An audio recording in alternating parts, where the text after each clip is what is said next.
in listening to this exchange that you've had with Greg Palcott, there's one thing I want to be really sure about. Yeah.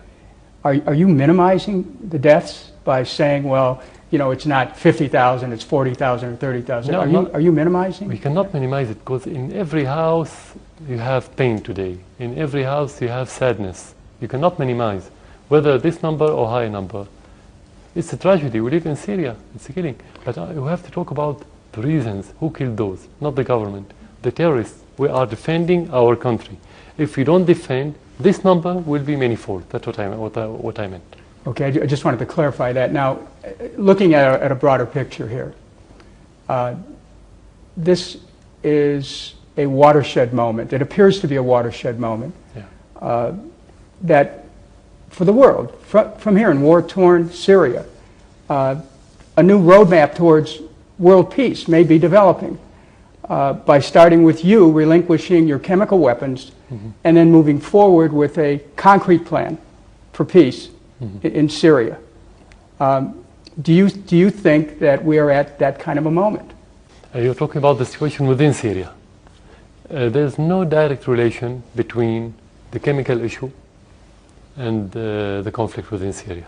It's completely different. So if we want to move toward a political solution, we can, but that's not related to the chemical agreement. I understand, but the fact that this chemical issue has brought the world together to finally pay attention, is this a moment you can build from? That depends to a large extent to the countries that are supporting the terrorists in Syria.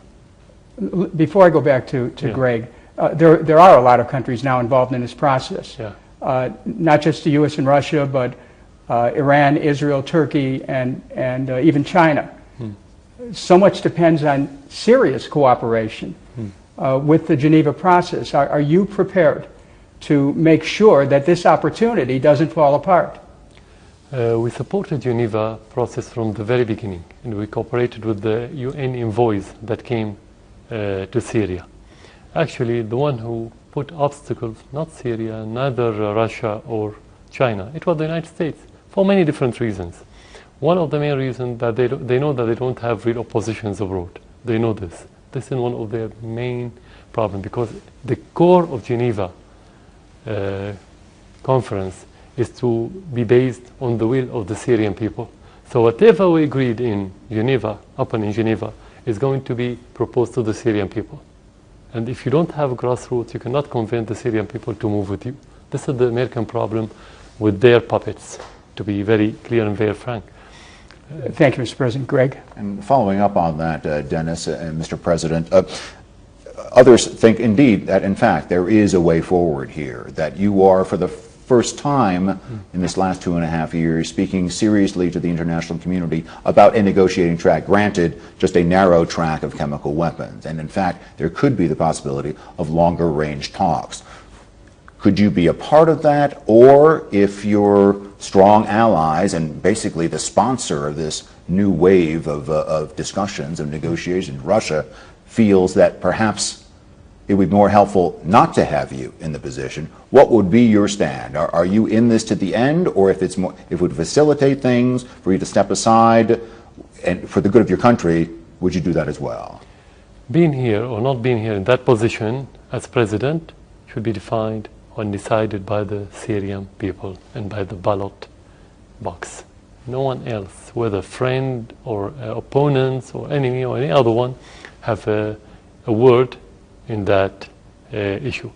If the Syrian people want you to be president, you have to stay. If they don't want you, you have to quit right away, with the conference or without conference. That's self-evident. We don't discuss it, and I said it many times. So no one has to say that, and the Russians never try to interfere in the Syrian matters.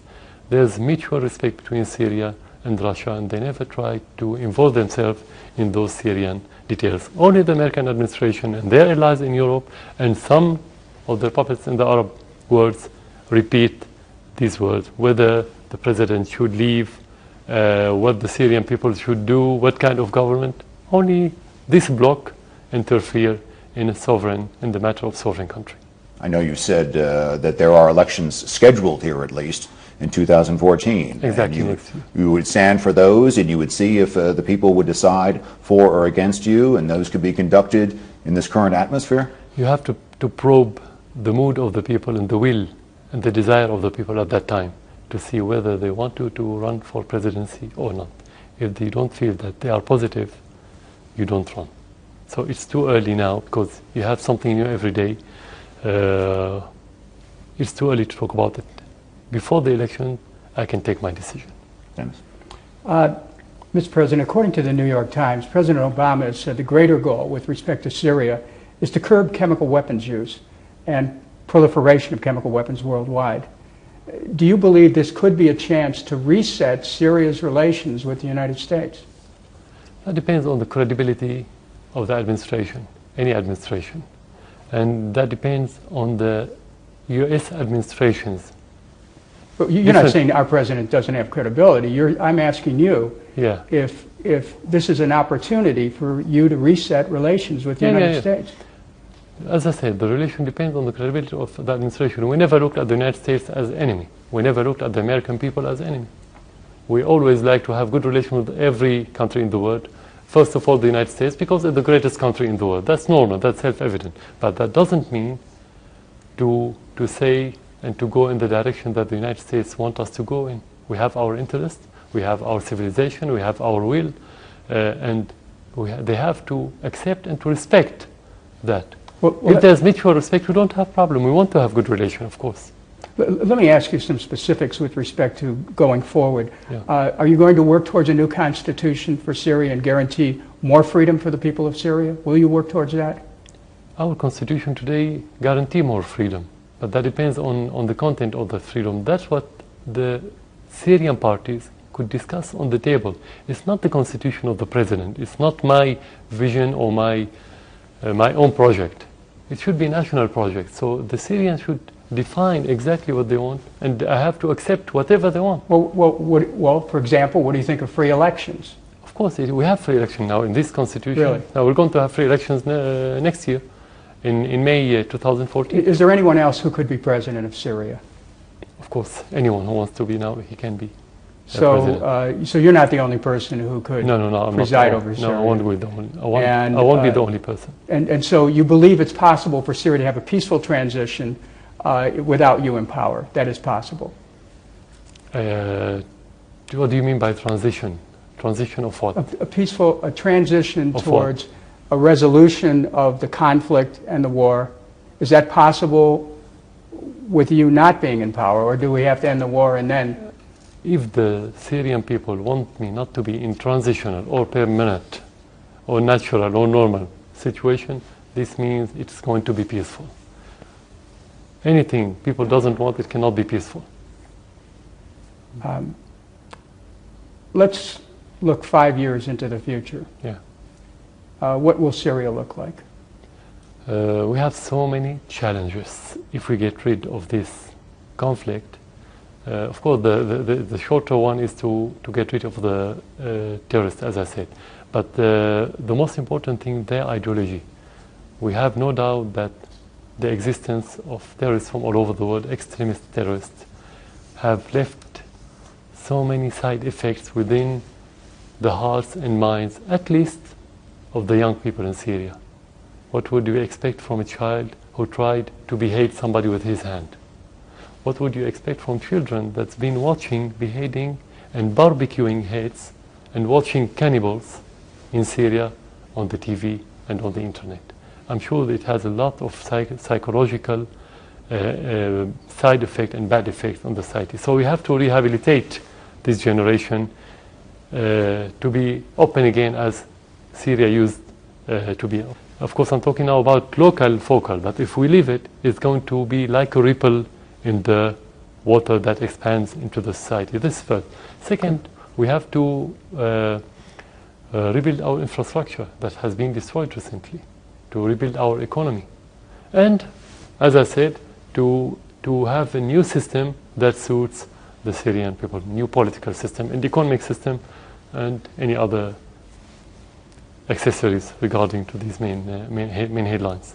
Greg? Mr. President, as a reporter I can just tell you what I see, and I've traveled around the country. I've seen this crisis go on. Right now, looking as you do at your country, with maybe 60 to 70% of your territory out of your control, maybe 40% of your population out of your control, 6 million people displaced, almost a third of your country has been displaced by this war. We've talked about the death tolls, we haven't even mentioned those who are injured. Do you see any way back? Do you see any way that the people could again be behind you in a totality? Do you see anything that you could do at this point to make up for this 2.5 years of hard, bloody, grinding war which this country has been put through? Today, after the majority of the people experienced what the meaning of terrorism, I'm talking about a country that used to be one of the safest in the world. We used to be number 4 in safety on the international scale. We were number 4. To try to experience directly the extremism and the terrorism, those people wanted now they are supporting the government. So they are behind the government. Doesn't matter if they are behind me. The most important thing is to be behind the institution. The majority is. Regarding the percentage that you put, of course it's not correct, the percentage. But anyway, the army and the police don't exist anywhere in Syria. And the problem now is not war between 2 countries and 2 armies that you say I took that land and I liberated the other land and so on. It's about the infiltration of the terrorism. Even if we liberate or get rid of terrorists in certain area, they'll go to another area and destroy and kill and behead and do their routine. The problem now is the infiltration of those terrorists to Syria, and the most dangerous problem that we are facing, their ideology. This is more important than how much percent we have and how much percent they have. At the end, a large number of them are foreigners, they're not Syrians. They will leave someday or they will be dead inside Syria. But it's about the ideology that they're going to leave. This is the worry of Syria and the neighboring country, and this should be the worry of any country in the world, including the United States. Thank you, Mr. President. Dennis. Mr. President, thank you for this interview. Thank you very much. Thank you. Thank you for coming to Syria.